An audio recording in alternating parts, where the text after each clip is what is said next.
जबलपूर हायवेवरून आम्ही आतमध्ये आलो. 2 किलोमीटर आतमध्ये आहे डोंगरगाव म्हणून.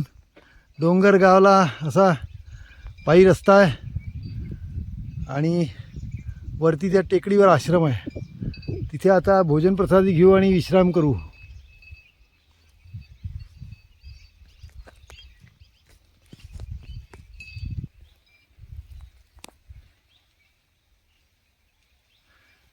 हा रस्ता नाही, दुसऱ्या रस्त्याने आहे तो आश्रम.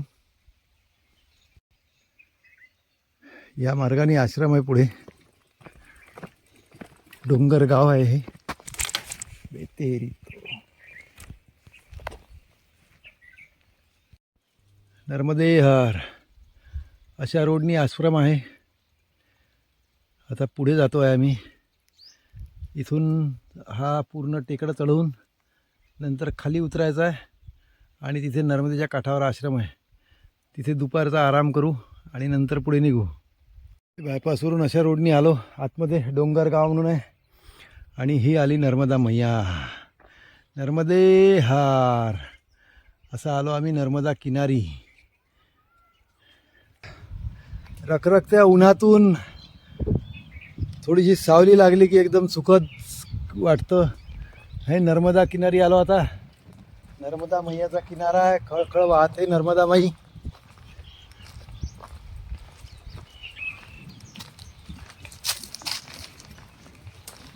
हे नर्मदा माई खळखळ वाहते मस्त. आणि तो तिकडे खाली उतरल्यानंतर पुन्हा वर चढायचा आहे आणि मग आश्रम आहे. दुपारच्या विश्रामासाठी नर्मदा मैयाने ती व्यवस्था केलेली आहे. नर्मदे हार. बघा कशी खळखळ वाहते नर्मदा माई.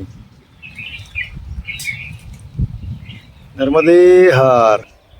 अशी ऑफरोड सायकल चालवायची आहे आश्रमामध्ये जाण्यासाठी. नर्मदे हार.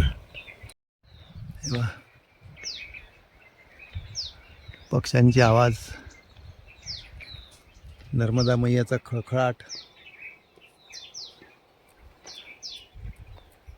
विलोभनीय क्षण. विलोभनीय क्षण. नर्मदा मैयाचा खळखळाट, पक्ष्यांचे आवाज. नर्मदे हार. ही सुंदर नर्मदा मैया.